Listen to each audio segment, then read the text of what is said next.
Existen dos normas que en mi concepto son claves para observar cómo se manifiesta el principio de inmediación en el nuevo Código Procesal Civil, dos normas donde la inmediación se manifiesta intensamente. Primero, el artículo 29.4, que expresamente prohíbe el auxilio judicial para la práctica de la prueba. Es una situación que viene a romper el paradigma que tenemos actualmente, donde es usual ver que se comisiona para practicar prueba, donde incluso vemos que la parte ni siquiera pide comisionar, pero el juzgado de oficio comisiona para que sea otro juez el que practique la prueba,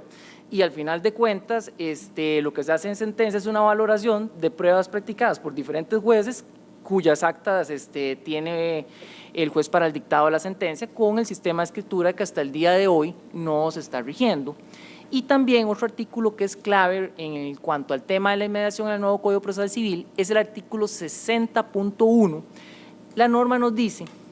que cuando un tribunal debe resolver un asunto después de la práctica de la prueba en una audiencia,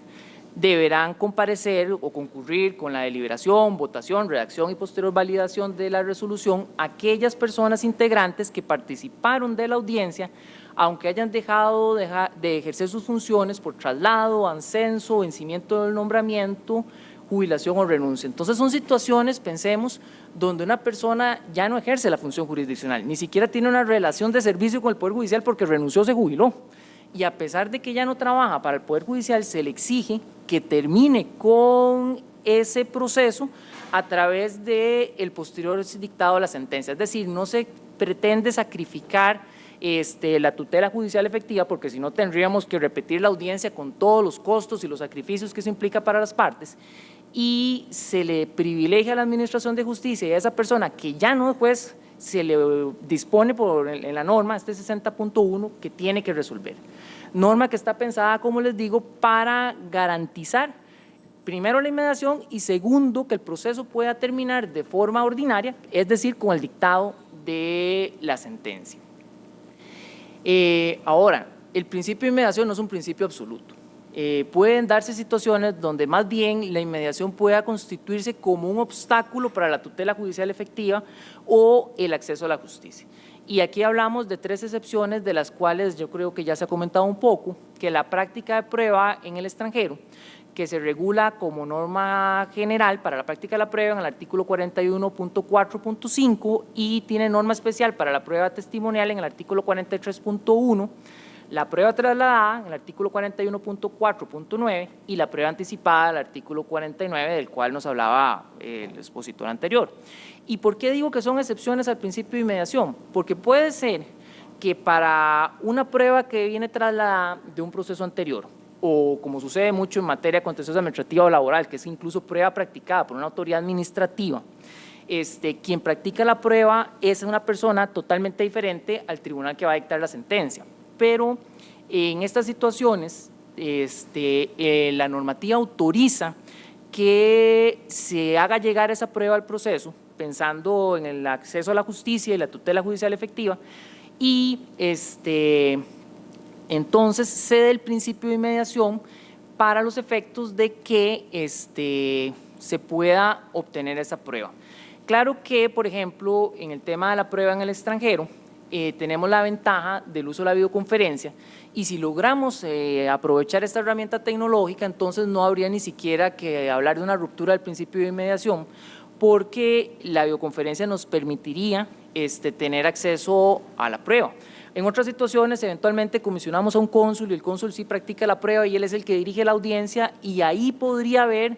ese cuestionamiento en torno a la inmediación y el Código Procesal Civil nuevo lo autoriza en el artículo 43.1, por ejemplo, respecto a la prueba testimonial, indicando que la prueba tiene que ser indispensable para el resultado del proceso, es decir, en casos calificados donde es una prueba relevante y sin esa prueba, pues la parte que demanda o ejerce su derecho de defensa, pues queda en una situación de franca desventaja.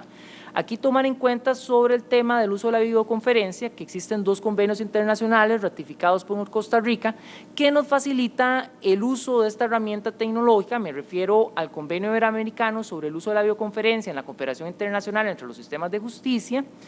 y el Convenio de la Haya sobre la obtención de pruebas en el extranjero en materia civil o comercial. Ambos instrumentos internacionales nos pueden servir para facilitar esta práctica de la prueba en el extranjero. Luego tenemos la situación de la discordia, que también es una situación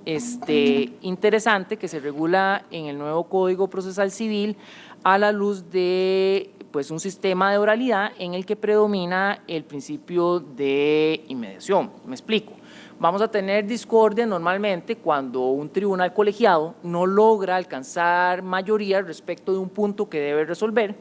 y entonces el artículo 60.3 exige que deban incorporarse nuevos jueces al tribunal colegiado a los efectos de que forme un tribunal impar, y con los nuevos jueces que forman el tribunal impar, pensemos que serían ahora 5 jueces en lugar de 3, que tome una decisión respecto del punto que está siendo objeto de discusión. El tema de discordia podría ser un tema de derecho o de fondo, donde no habría mayor problema con el tema de práctica de prueba, porque todos los jueces están de acuerdo sobre cuáles hechos tienen por probados y no probados, pero el problema es que el tema de discordia también puede ser respecto a los hechos que vamos a tener por probados, y entonces ahí sí tendríamos que remitirnos al soporte de audio sobre la práctica de la prueba para que estos jueces que se vienen incorporando estudien ese soporte de audio y a partir de ahí se formen un criterio respecto de los hechos, el cuadro fáctico que se tiene por demostrado y no demostrado. ¿Qué sucede? Entenderíamos que no hay ruptura del principio de inmediación en esta situación utilizando el soporte de audio. Lamentablemente la experiencia nos enseña que el soporte de audio puede fallar por X o Y circunstancias, donde a veces la calidad de la grabación no es lo suficientemente buena. Y a veces también ni siquiera tenemos soporte de audio porque pensemos que falló en el momento que se iba a practicar la prueba o porque se fue la luz, etcétera. En esas situaciones, eventualmente sería necesario practicar otra vez la prueba, el artículo 60.3 lo permite, para los efectos de que estos jueces que se vienen incorporando para formar mayoría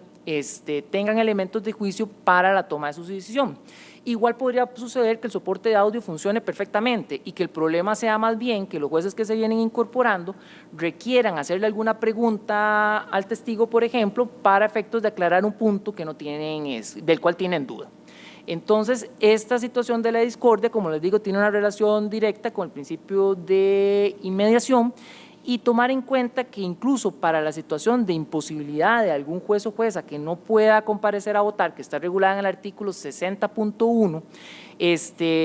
el código se remite a este procedimiento a los efectos de que el nuevo juez que se incorpora a sustituir a quien no pudo participar en la votación, forme su criterio con un sustento en el soporte de audio. Luego viene un tema también que genera polémica, y es el tema de las infracciones al principio de inmediación. Nos hablaba, creo que don Jorge López ahora en la mañana, que las suspensiones de las audiencias en perjuicio del principio de inmediación pueden hacerse por un máximo de 5 días. ¿Qué sucede si el tribunal se excede ese plazo de 5 días? Y es que no es difícil imaginar hipótesis donde se puede dar esa situación.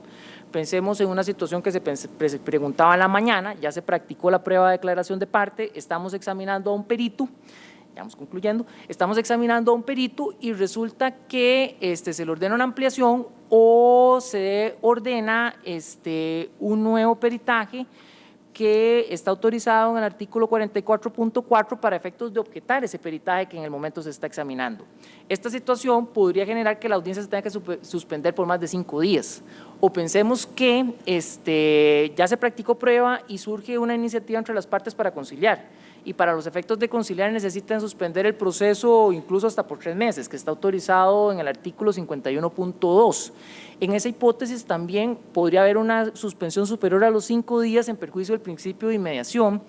que habría que ya hacer un análisis de la situación para ver de qué manera esa suspensión causa indefensión, que es el presupuesto para decretar la nulidad que está regulado en el artículo 32.1, y solo en la medida que se hubiera causado un perjuicio que es traducido en indefensión es que procedería en este caso la nulidad. Por otro lado tenemos una causal de casación que está en el artículo 69.2 que se regula como ausencia de jueces en audiencia de pruebas, conclusiones o deliberación. Aquí entonces tenemos nuevamente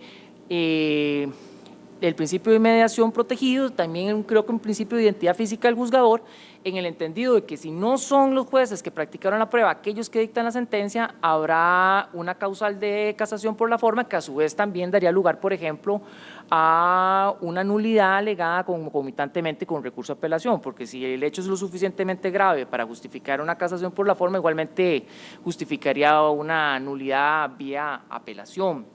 Y está otro tema que también genera controversia, y es el dictado de la sentencia fuera del plazo legal. El Código Procesal Civil, a diferencia de otras codificaciones como la Reforma Procesal Laboral o el Código Procesal Contencioso Administrativo, no sanciona con nulidad el dictado de la sentencia fuera del plazo legal. Entonces, no tendríamos una nulidad de pleno derecho si se dicta la sentencia fuera del plazo de 5 días que se establece como regla para el dictado de la sentencia, o 15 días, que es el plazo para asuntos complejos.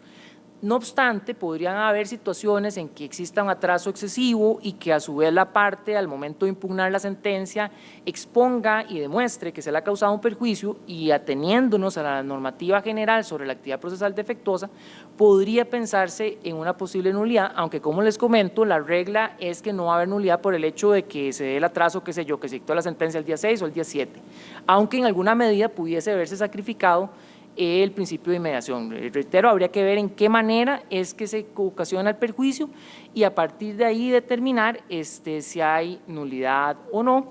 Y por último, tomar en cuenta ya para el control de los hechos probados cuando se hace la revisión de la sentencia, ya sea en segunda instancia o en casación, que los jueces de apelación o de casación tendrán que basarse en el soporte de audio que les va a permitir revisar la práctica de la prueba y modificar los hechos que se tengan por probados o no. Ahí considero que no va a haber una limitación por la inmediación en sí misma, y a lo sumo podríamos tener algún tipo de problemática, por ejemplo, cuando el tribunal de primera instancia hubiese considerado como un elemento de apreciación o de valoración gestos o lenguaje no verbal o actitudes de una de las partes que no quedan grabados en el soporte de audio y que sería algo que tuvo contacto directo el tribunal de primera instancia, pero que el tribunal de apelación no lo va a tener. Ahí la labor del tribunal de apelación, lógicamente, sería analizar la lógica del argumento del tribunal de primera instancia, la revisión general de todos los medios de prueba, que es una valoración conjunta, como se hablaba ahora, y en ese sentido llegar a una conclusión respecto de los hechos probados o no probados, sin perjuicio que se ofrezca prueba en segunda instancia, respecto de si existieron o no existieron estos gestos o actitudes, etcétera, etcétera. Eso en general sería lo que yo podría manifestarles respecto del principio de inmediación. Muchas gracias por su atención.